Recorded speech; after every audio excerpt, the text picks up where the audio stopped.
أعوذ بالله من الشيطان الرجيم بسم الله الرحمن الرحيم پناوړم الله پاک ته له رټلی شوي شیطان نه. شروع کوم په نامه د الله چې ډېر مهربان او پوره رحم لرونکی دی. لا أقسم بهذا البلد زه قسم خورم په دې ښار باندې، یعنې په مکه مکرمه باندې.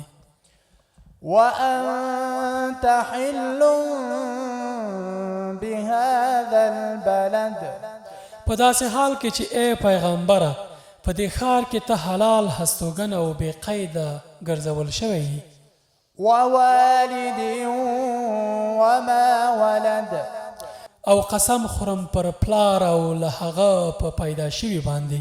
لقد خلقنا الإنسان في كبد په حقیقت کې موږ انسان په سختۍ کې پیدا کړی دی، یعنې د دغه بني آدم پیدایښت په رنځ او مشقت کې شوی دی.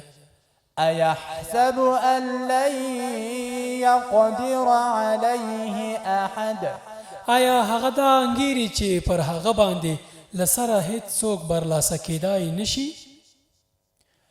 يقول أهلكت مالا لبدا وایي چې ما په پنډونو مال برباد کړ، یعنی په فخر وایي چې ما خو دومره خرڅ وکړ. أيحسب أن لم يره أحد آیا هغه انګیرلی ده چې هیڅ چا هغه ونه لید؟ ألم نجعل له عينين آیا هغه ته موږ دوه سترګې نه دي ورکړي؟ ولسانا وشفتين یوه ژبه او دوه شونډې مو نه دي ورکړي؟ وهديناه النجدين او دوه څرګندې لارې مو ورته نه دي ښودلي، یعنې د خیر او شر لار چې پرې جنت یا دوزخ ته لاړ شي. فلاقتحم العقبة مګر هغه د سخت ستوغ ګړنګ نه د تېرېدو همت ونه کړ. وما أدراك ما العقبة او ته څه پوهېږې چې هغه سخت ستوغ ګړنګ یا د غونډۍ ختل څه دي؟ فك رقبة د چا غاړه له غلامۍ نه آزادول، أو إطعام في يوم ذي مسغبة یا د لوږې په ورځ یا په وخت خواړه ورکول. يتيما ذا مقربة هغه یتیم ته چې خپلوان وي. أو مسكينا ذا متربة یا په خاورو ناست یا په خاورو ککړ مسکین ته. ثم كان من الذين آمنوا وتواصوا بالصبر وتواصوا بالمرحمة بیا په دې سربیره دا چې دغه انسان له مؤمنانو ځینې شي او له هغو کسانو نه چې یو بل ته په صبر او د خدای پر مخلوق باندې د رحم ښودنه وکړي. أولئك أصحاب الميمنة همدا خلق د ښي اړخ خاوندان دي.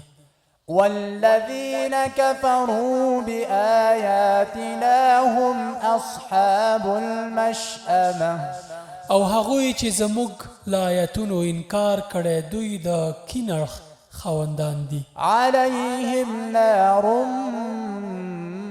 مؤصدة پر هغوی به اور خورېدونکی سرپوښ کړی شوی وي.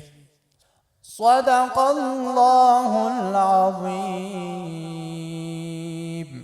رښتیا وویل عظیم او لوی رب. وإذا سألك عبادي عني فإني قريب أجيب دعوة الداع إذا دعان فليستجيبوا